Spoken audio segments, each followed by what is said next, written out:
Hello everyone, ఇదైతే ఒక unexpected trip అని చెప్పొచ్చు అనమాట. ఆల్ ఆఫ్ ఏ సడన్ మా పిన్ని వాళ్ళు కాల్ చేసి ఇలా శ్రీకాకుళం పండుగ చేస్తున్నాం రండి అంటే నేను హేయాంష్ మాత్రమే వెళ్ళామన్నమాట. వెళ్ళగానే మా డాడీ అయితే వచ్చారు మమ్మల్ని పిక్ చేసుకోవడానికి.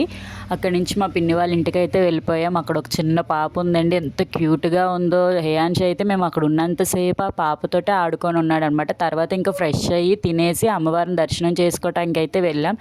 ఇంకా రోడ్డు మీదకి వెళ్ళగానే పిల్లల సంగతి తెలుసు కదండి, పండగలు అయితే బెలూన్స్, టాయ్స్, షాప్స్ చాలా ఉంటాయి. ఫస్ట్ వాళ్ళకి కావాల్సింది వాళ్ళకి ఇచ్చేయాలన్నమాట. హేయాంష్కి కావాల్సిన కొన్ని బెలూన్స్ అవి కొనేసి తర్వాత టెంపుల్కి అయితే వెళ్ళాం. ఫస్ట్ అయితే బయట అమ్మవారి పాదాలు అయితే ఉన్నాయన్నమాట. పాదాలని దర్శనం చేసుకున్న తర్వాత టెంపుల్లోకి వెళ్ళి అమ్మవారిని దర్శనం చేసుకోవాలి. టెంపుల్లోకి వెళ్ళగానే అక్కడ అమ్మవారికి సమర్పించిన ఘటాలు అవన్నీ ఉన్నాయి. చాలామంది పండగ అంటే ఘటాలు అవన్నీ సమర్పిస్తారు కదండి. ఆ ఘటాలను కూడా దర్శనం చేసుకున్న తర్వాత అమ్మవారి విగ్రహాన్ని అయితే దర్శనం చేసుకున్నాం.